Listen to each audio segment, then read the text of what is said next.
नमस्कार दोस्तों, स्वागत है आप सभी का आपके अपने यूट्यूब चैनल आरडी एकेडमी में। दोस्तों, हम एक सीरीज़ लेकर आए हैं जिसमें आर्मी में जितने भी एग्ज़ाम अब तक हुए हैं उनके जितने भी सैम्पल पेपर हैं पिछले वर्षों के, वो सब हम आपके लिए लेकर आए हैं। उन सब का सॉल्यूशन हम आपको दिखाएंगे कि किस तरह का एग्ज़ाम आर्मी में आता है। तो तीन जो सैम्पल पेपर हैं विद सॉल्यूशन हम डाल चुके हैं, ये तीसरा है। आइए देखते हैं पहला क्वेश्चन क्या है। सबसे पहला क्वेश्चन है, जलियांवाला बाग हत्याकांड कब हुआ। तो दोस्तों, ये बहुत ही फेमस क्वेश्चन है, ये आप सबको अच्छे से पता होना चाहिए कि जलियांवाला बाग हत्याकांड कब हुआ था। तो दोस्तों, ये हुआ था 13 अप्रैल 1919 को। 13 अप्रैल 1919 को जलियांवाला बाग हत्याकांड हुआ था। और ये जलियांवाला बाग है कहाँ पर दोस्तों? ये दोस्तों अमृतसर में है। जलियांवाला बाग हत्याकांड कहाँ हुआ था? अमृतसर में हुआ था। नेक्स्ट क्वेश्चन देखते हैं। The author of the book titled लज्जा। लज्जा नामक पुस्तक के लेखक कौन है? दोस्तों, एक बात आपको अच्छे से याद रखनी है, आर्मी के एग्ज़ाम में एक बुक्स ज़रूर पूछते हैं, तो आपको बुक्स अच्छे से लर्न करके जानी है।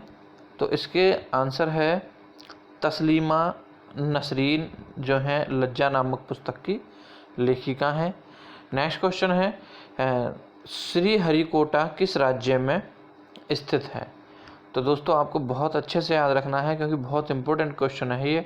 श्रीहरिकोटा आंध्र प्रदेश में है। यहाँ से भारत के जो उपग्रह हैं वो प्रक्षेपित किए जाते हैं अंतरिक्ष में। तो ये बहुत इम्पोर्टेंट क्वेश्चन बनता है उस हिसाब से। दूसरा है, राष्ट्रीय सुरक्षा अकादमी कहाँ पर है? आपको अच्छे से याद रखना है दोस्तों, राष्ट्रीय सुरक्षा जो अकादमी है वो खड़गवासला में है। अब खड़गवासला कहाँ पर है? खड़गवासला दोस्तों पुणे में है। आपको अच्छे से याद रखना है, NDA नेशनल डिफेंस एकेडमी। अच्छा, इसके अलावा दोस्तों आर्मी में ऑफिसर बनने के लिए एक ब्रांच और है, वो देहरादून में है। ये IMA है, IMA की ब्रांच है ये, IMA। इसे इंडियन मिलिट्री एकेडमी बोला जाता है। अगर कभी पूछा जाए कि IMA कहाँ पर है तो देहरादून में है, और NDA कहाँ पर है? पुणे के खड़गवासला में है। तो दोनों ही इम्पोर्टेंट है, आपको दोनों अच्छे से याद रखने हैं। नेक्स्ट क्वेश्चन है दोस्तों, in which state is the Hirakud dam located? Hirakud dam कहाँ पर है? दोस्तों, वेरी इंपॉर्टेंट क्वेश्चन है ये, क्योंकि आपको बहुत अच्छे से याद रखना है। हीराकुंड जो डैम है वो उड़ीसा में है। हीराकुंड जो डैम है वो भारत का सबसे लंबा डैम है और महानदी पर बनाया गया है। उड़ीसा राज्य में महानदी पर हीराकुंड बनाया गया है। भारत का सबसे लंबा बांध है ये। नेक्स्ट क्वेश्चन देखते हैं दोस्तों,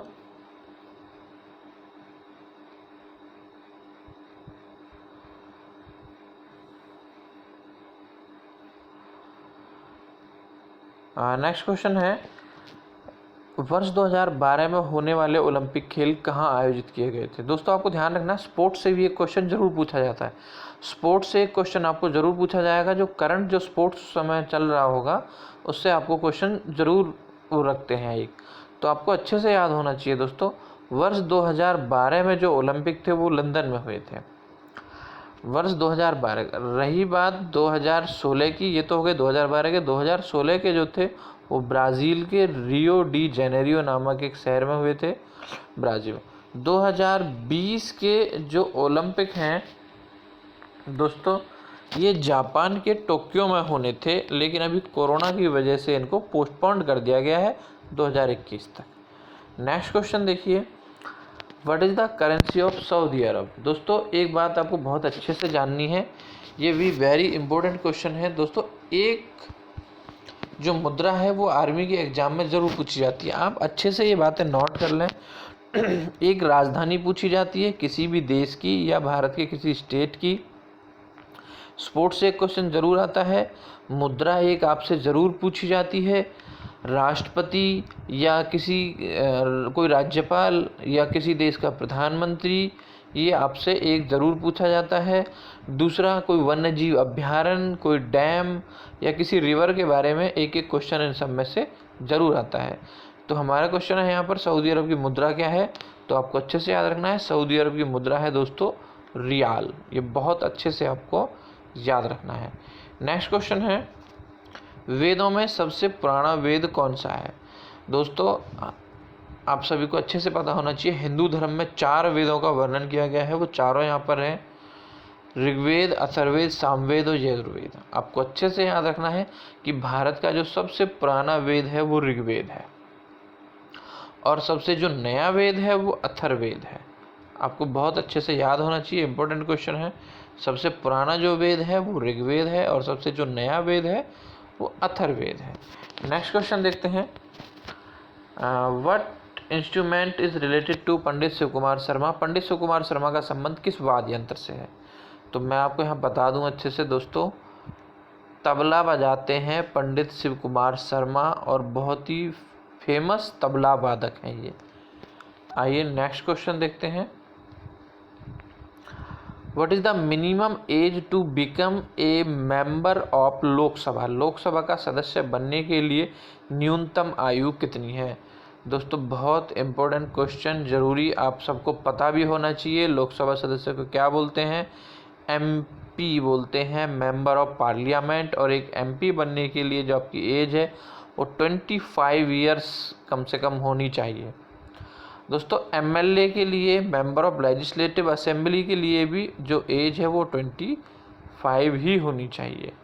तो ये दोनों क्वेश्चन यहाँ पर बहुत इंपॉर्टेंट है। नेक्स्ट क्वेश्चन देखते हैं। रंगास्वामी कप किस खेल से संबंधित है? तो दोस्तों ये है हॉकी से। रंगास्वामी जो कप है वो हॉकी से संबंधित है। एक कप आपसे ज़रूर पूछ लिया जाता है, किसी गेम से कोई क्वेश्चन पूछ लिया जाता है कि फला गेम में कितने खिलाड़ी होते हैं, या किसी खिलाड़ी का उपनाम आपसे पूछ लिया जाता है, तो स्पोर्ट्स से 1-2 क्वेश्चन जरूर आते हैं। नेक्स्ट क्वेश्चन देखिए यहाँ पर। पृथ्वी को 2 बराबर भागों में बांटने वाली काल्पनिक रेखा का नाम क्या है? तो दोस्तों ये बात आपको अच्छे से याद रखनी है। भूमध्य रेखा वो रेखा है जो पृथ्वी को 2 भागों में बांटने का काम करती है। बहुत इंपॉर्टेंट क्वेश्चन है ये भी। भूमध्य रेखा पृथ्वी को 2 बराबर भागों में बांटती है। नेक्स्ट क्वेश्चन है, who is the first Indian women to conquer Everest? Everest पर विजय प्राप्त करने वाली पहली भारतीय महिला कौन थी? तो दोस्तों ये थी बछेंद्री पाल, भारत की सबसे पहली महिला थी जिन्होंने एवरेस्ट को फतेह किया।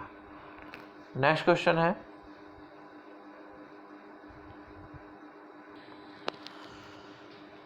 तो दार्जिलिंग दोस्तों वेस्ट बंगाल का एक शहर है जहाँ पर चाय का जो उत्पादन है वो बहुत ज़्यादा मात्रा में होता है।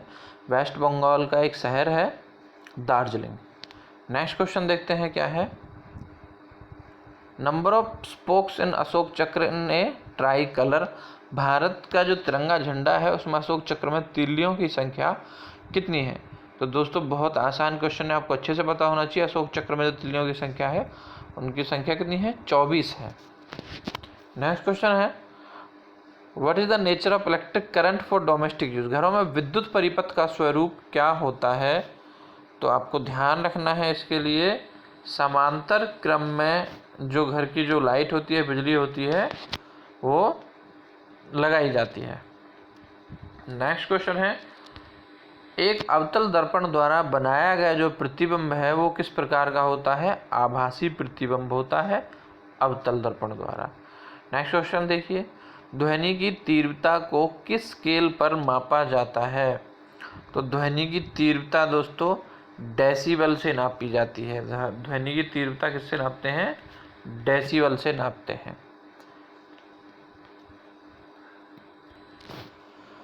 नेक्स्ट क्वेश्चन है, एक ही दिशा में वस्तु की स्थिति के परिवर्तन को क्या कहा जाता है? तो दोस्तों इसको कहते हैं वेलोसिटी कहते हैं, वेग कहते हैं।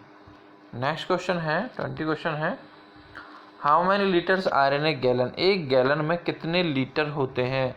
तो दोस्तों ये इंपॉर्टेंट क्वेश्चन है, कई बार पूछा जा चुका है, आपको अच्छे से ध्यान रखना है। एक गैलन में 4.546 जो लीटर हैं वो होते हैं एक गैलन में। नेक्स्ट क्वेश्चन है, वायु में ध्वनि की चाल कितनी होती है?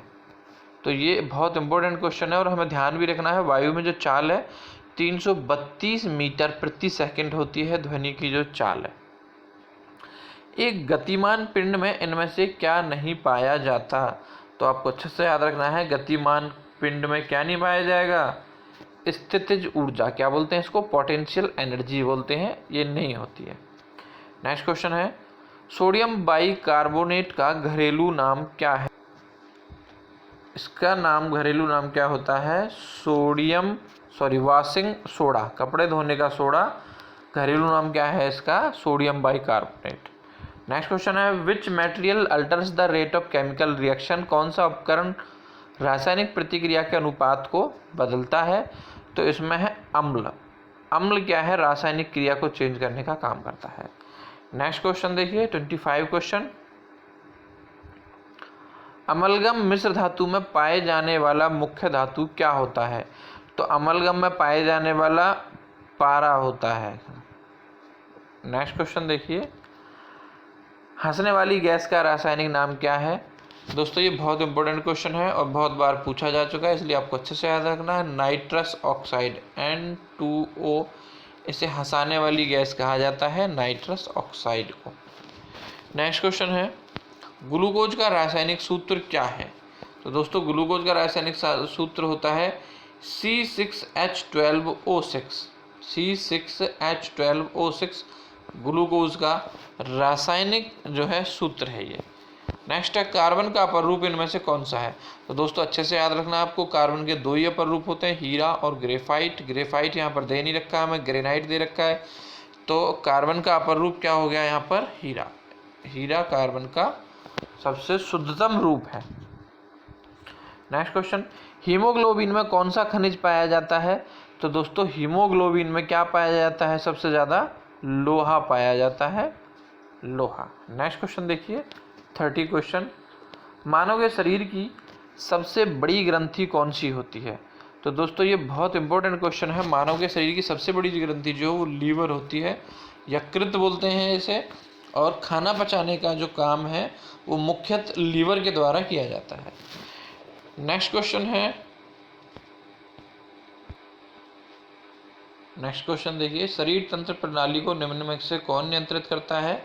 तो दोस्तों आपको अच्छे से मैं बता दूं, तंत्रिका तंत्र को जो नियंत्रित करने वाला है वो न्यूरो जो हमारा सिस्टम होता है शरीर का वो होता है। तो इनमें से कौन सा है? हार्मोन्स, फेफड़ा, गुर्दा, इनमें से कोई भी नहीं है। तो इसका आंसर होगा इनमें से कोई नहीं। नेक्स्ट क्वेश्चन है सूर्य का प्रकाश कौन सा विटामिन उत्पन्न करता है? तो ये भी आसान क्वेश्चन है, काफ़ी सबको पता होता है इसके बारे में लगभग। कौन से जो विटामिन है शरीर जो सूर्य उत्पन्न करता है? तो विटामिन डी है जो हमारे शरीर को सूर्य से प्राप्त होती है। नेक्स्ट क्वेश्चन है निम्न में से प्रोटीन का सबसे अच्छा सोर्स कौन सा है? तो दोस्तों इसमें प्रोटीन का सबसे अच्छा सोर्स है मछली। नेक्स्ट क्वेश्चन है प्लेग बीमारी किसके द्वारा फैलती है? तो प्लेग किसके द्वारा फैलती है? प्लेग चूहों के द्वारा फैलने वाली बीमारी है जो कि भारत में सबसे पहले कलकत्ता में आई थी। नेक्स्ट क्वेश्चन है कोशिका विभाजन निम्नलिखित में से किस प्रक्रिया द्वारा होता है? तो आपको ध्यान रखना है माइटोसिस के द्वारा सबसे पहले कोशिका का विभाजन होता है। तो दोस्तों ये थे साइंस और जीके के क्वेश्चन जो कि पिछले एग्जाम्स में आए हुए हैं। इसके अलावा अब इसमें मैथ आपके 5, 6, 7, 8 क्वेश्चन मैथ के हैं और बाकी क्वेश्चन रीजनिंग के हैं। तो दोस्तों ये थी हमारी आर्मी के लिए जो तैयारी है बच्चों की, उन्हें सैम्पल पेपर में उनके लिए किस प्रकार का पेपर आता है, कैसी तैयारी आपकी होनी चाहिए। वीडियो अगर आपको पसंद आया हो तो वीडियो को लाइक करना ना भूलें, सब्सक्राइब ज़रूर करें ताकि नेक्स्ट जो क्विज है हमारा वो आपको आराम से मिल जाए। वीडियो देखने के लिए आप सभी का बहुत बहुत धन्यवाद।